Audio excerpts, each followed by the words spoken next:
machines get smarter, and this is something I'm going to address it to Nick Bostrom, and I will introduce him. He's a professor at the Faculty of Philosophy at the Oxford University. He's the founding director of the Future of Humanity Institute, the author of the New York Times bestseller Superintelligence, the book, and he was named one of the Foreign Policy magazine's top 100 global thinkers. Nick, please tell us what happens when machines get smarter. First of all, I want to thank you very much for the invitation and everybody who's contributing to making this meeting happen. So just while we're getting the PowerPoint slide up, I can say something in general about, so I want to sort of expand on some of the things that Max were saying in his talk. And this grandiosely named research center that are on the Future of Humanity Institute, we see ourselves as in the business of trying to put a little acceleration into the wisdom side of this race between wisdom and technological capability. To start with, I want to introduce a concept that we find is useful for organizing our thinking. When you're really zooming out and looking at the human condition from a high altitude and look at the really big picture, this concept of what I call an existential risk. There's never been an existential catastrophe in all of human history, and there will only ever have been either 0 or 1. So an existential risk is one that imperils the survival of Earth-originating intelligent life that could permanently destroy our future. So all the things that have gone wrong in human history, all the wars and earthquakes and plagues, from this strange perspective, are sort of like mere ripples on the great pond of humanity. When you tot up the total amount of suffering and happiness at the end of time, these might not really register, whereas an existential risk would be important in that context. So we define it as a risk that threatens the premature extinction of Earth-originating intelligent life, or the permanent and drastic destruction of its potential for desirable future development. So this focuses our attention. We have this very wide mandate, the Future of Humanity Institute. That could be anything, pretty much. But when you put on the lenses of focusing on existential risk, like almost all the concerns that preoccupy the world's population fall away because there just aren't plausible existential risks in there. And a very small number of concerns remain, which we can divide broadly into two categories. So risks arising from nature and risks arising in some way from human activity. One early finding of this field of existential risk studies is that all the really big existential risks, certainly if we're talking about the timescale of 100 years or 200 years, are in this anthropogenic category. You can see this quite easily if you just reflect on the fact that the human species has been around for a long time. We have survived earthquakes and firestorms and plagues and asteroid impacts for 100,000 years. So it's just not very likely that any of those things will do us in within the next century. Whereas we will, in this century, introduce entirely new phenomena, new factors into the world. So if there are going to be existential risks in this century, they're most likely to come from these new things that we will do. And most of the possible ones there have to do with anticipated future technologies. Another way to look at this is to consider this metaphor of a giant urn full of balls. And you can sort of see human history as the process of reaching into this urn and extracting one ball after another. These balls represent ideas, technological discoveries, the products of human creativity. And throughout our tenure here on this planet, we have extracted a great number of these balls. And most of them have been good. Some of them have been mixed blessings.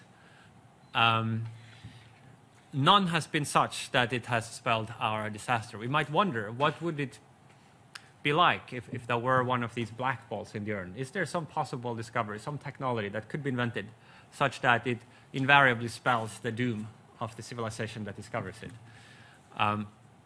You could run a kind of counterfactual thought experiment and think back 100 years ago or 80 years ago, before nuclear weapons had been invented. And you can ask yourself, what would have happened if it had turned out that instead of requiring highly enriched uranium or plutonium, like really difficult processes to unleash the power of the atom, what if there had been some simple way? Something like baking sand in your microwave oven or something like that, right? So now we know that you can't have a nuclear weapon by baking sand in your microwave oven, but before we did the relevant physics, how could we have known how it would turn out? Like, it could have turned out like that, and in that scenario, that might well have been the end of human civilization at that point, because if anybody, just by doing some simple thing that they can do in their kitchen, could wield the destructive power to kill millions, then it might just be impossible to have cities and concentrated population and so forth. But nuclear energy turned out not to be a black ball, but maybe a gray ball instead. So it looks like our strategy currently is to continue to pull balls out of this urn and just hope that there isn't a black ball in there, because if there is, we will eventually pull it out, and then that will be the end of it. We have a lot more ability to invent things than to uninvent things. So this is a general reason also for thinking that the biggest existential risks over the course of a century might be from possible future discoveries that we might make. And I've put up a partial list here of some of the perhaps more likely candidates for areas where existential risks might emerge. There are several things to notice about this. There's also all of these technologies here have great potential for beneficial uses, which paradoxically is one of the factors that makes them go higher up on this list, because it increases the likelihood that we will actually develop them. If there was some technology whose only use was to cause the destruction of humanity, then maybe we would have a greater likelihood of steering clear of that. But if it's something that has wide beneficial impacts for health and environment and economy, chances are we will eventually develop these. Another thing to notice about this is that at the bottom there I've put in some unknowns. So if you think again back 100 years ago and consider what the answer would have been if you at that time would have asked, what are the biggest existential risks over the next couple of centuries, then none of the ones that we might now be tempted to put near the top of this list would have been mentioned. I mean, certainly not machine intelligence, that didn't even have computers. Synthetic biology wasn't a concept. Nanotechnology was not a concept. They might have worried some about totalitarian tendencies, but for the most part, what now seems to be the biggest risks are ones that have only in recent decades popped up on the radar, and there might yet be others that we haven't yet conceived of, which is one reason why we think there is potentially a high value in doing this kind of research, just in case we can find something else that we might be able to do something about. So now let me transition to speak more specifically about possible concerns from the future of artificial intelligence. At the very most basic level, the point is this, that intelligence is an extremely powerful thing. It's what makes the difference between the human species and our, in many respects, very similar relatives, so the great apes that share most of our biology and only in very recent evolutionary time has departed somewhat. And these small differences in our brains have resulted in all these vast differences in our ability now to shape the future of the planet. So it's our small increases in intelligence that have enabled us to develop this modern technology and so forth.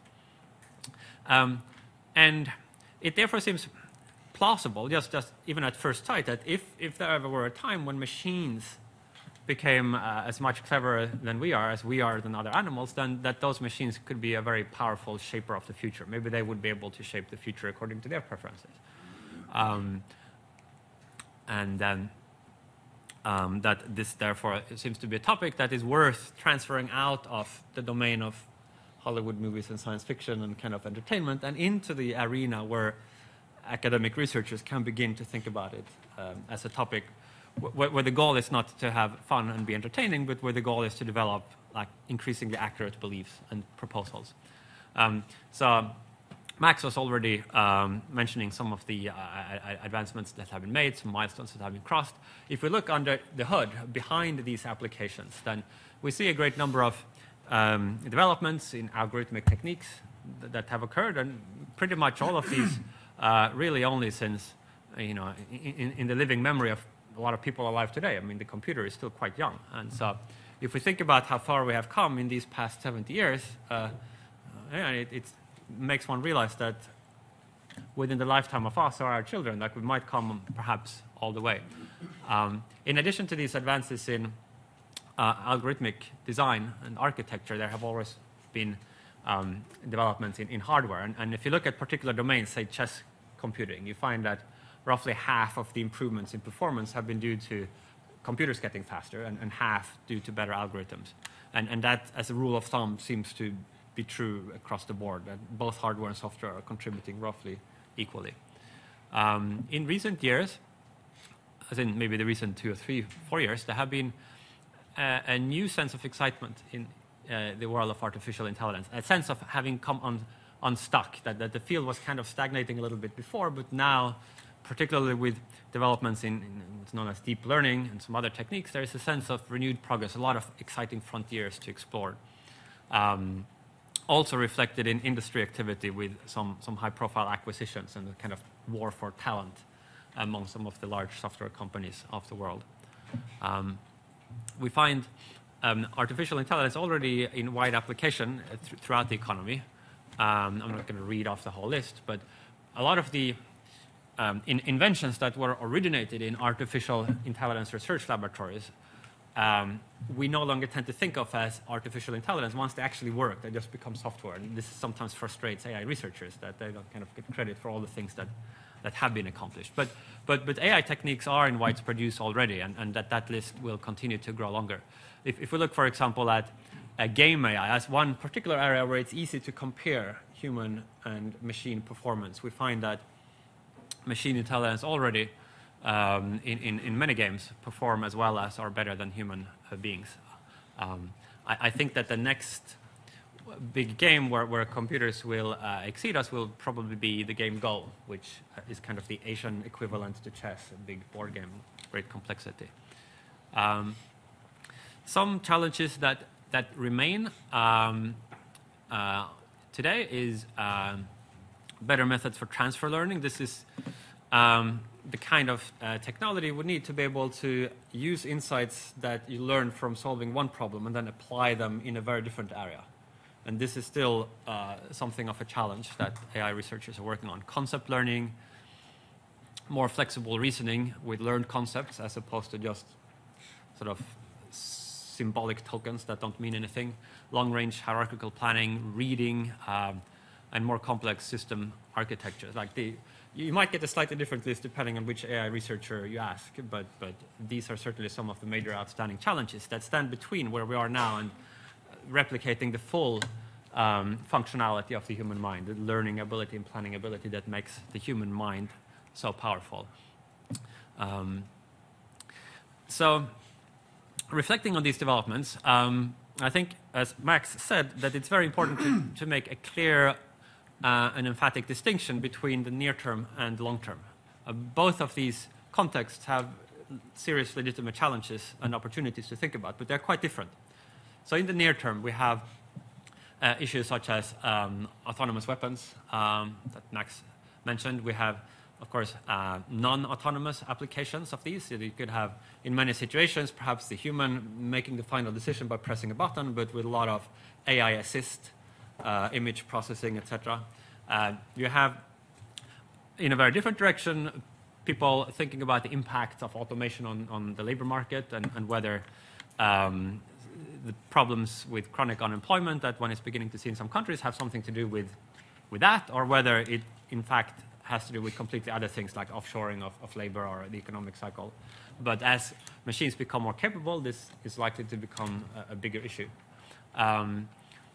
Surveillance and data mining, of course, cybersecurity, self-driving cars have issues for regulators, like exactly what will the legal frameworks be for allowing these on the road, and a bunch of other things. And these issues are quite different from the issues that arise if we ask the question, what happens if AI actually succeeds in its original mission, which has all along been not just to create domain-specific applications, little tools here and there, but actually to do all the things that the human mind can do. And that's obviously farther off, but also the implications are much more profound. So we did a survey of some of the world's leading AI experts a couple of years ago, and one of the questions we asked was, by what year do you think that there is a 50% probability that human-level machine intelligence will be achieved, which we defined for the purposes of this survey as the ability to perform most jobs, at least as well as a normal adult. So real, genuine human-level machine intelligence. And as you can see, the median answer to that question was 2040 or 2050, depending on precisely which group of experts we asked.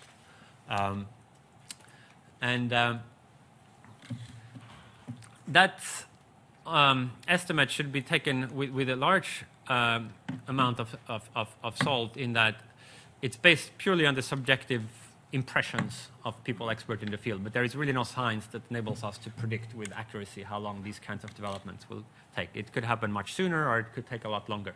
So think, instead of a particular year, think of a probability distribution, so smeared out over a wide range of possible arrival dates. There is a different question also about timing, but which must be distinguished from the first. So far, I asked about this kind of first arrow there on the horizontal axis, time until takeoff, like how long between now and human-level machine intelligence. There is a second question: if we ever do reach that level, how long between that point and until we have something that is radically super intelligent?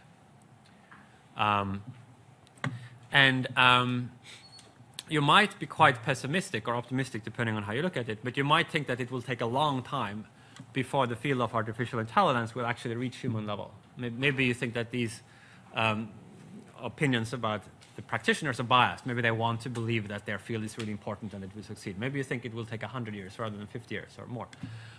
You might nevertheless still think that if we ever do reach that level, that the transition to superintelligence will then happen quickly. And in fact, that is my view, that it will be harder to get from here to human level than to get from human level to radical superintelligence. And one way to think about it is this. And intuitively, we have this notion of smart and dumb that maybe looks somewhat like this. We think at one end we have like the village idiot, completely hopeless, bungles everything. And at the other end you have sort of your favorite scientific guru, Einstein or Ed Witten or something. And these kind of define the extremes of human cognitive performance. With regard to how difficult it will be for artificial intelligence to achieve a particular level of performance, however, I think that the picture will look more like this, that we start at the left of this diagram with zero capability when we invent computers, let's say, zero artificial intelligence. And then slowly over time, the AI train moves along this track. And after many, many decades of really hard work by a lot of researchers, perhaps eventually we reach mouse-level artificial intelligence, something that maybe can navigate a cluttered environment about as well as a mouse can. And then after a lot more work, maybe we reach chimp level, and after a lot more work beyond that, we reach village idiot level. But I don't think that at that point the train will slow down. I think it will just swoosh past human station. The brain of the village idiot and the brain of Albert Einstein are almost exactly identical. Same size, same number of neurons, more or less, same biology. There's no particular reason to think that it will be a lot harder to match one than to match the others.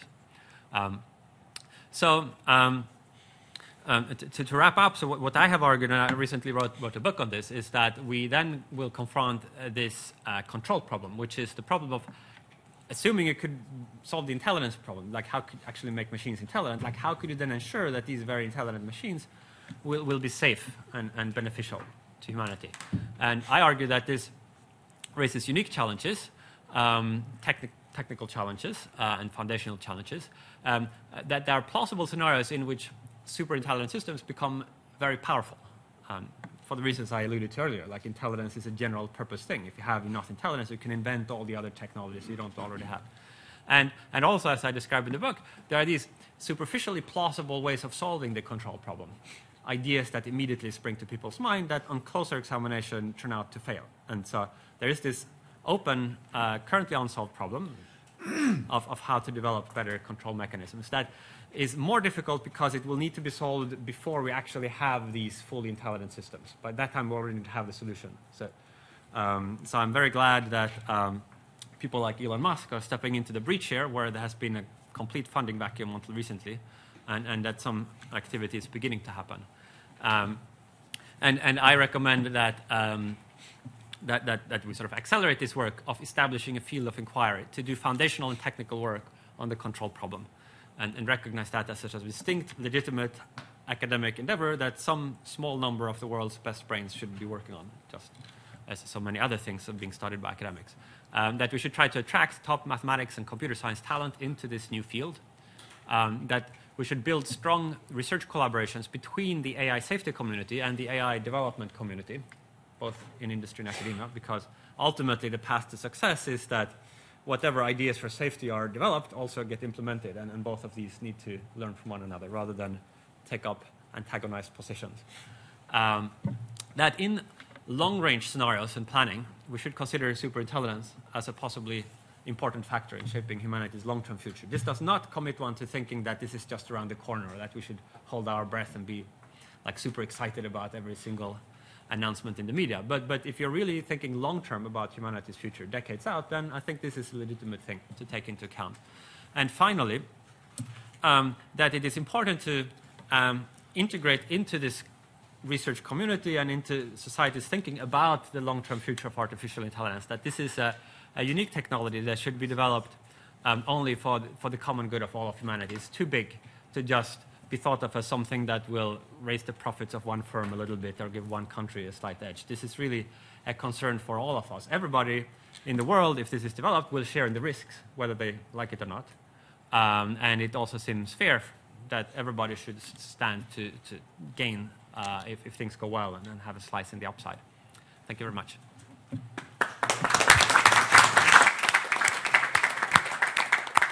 Nick, thank you very much for this absolutely great presentation, and one of the recommendations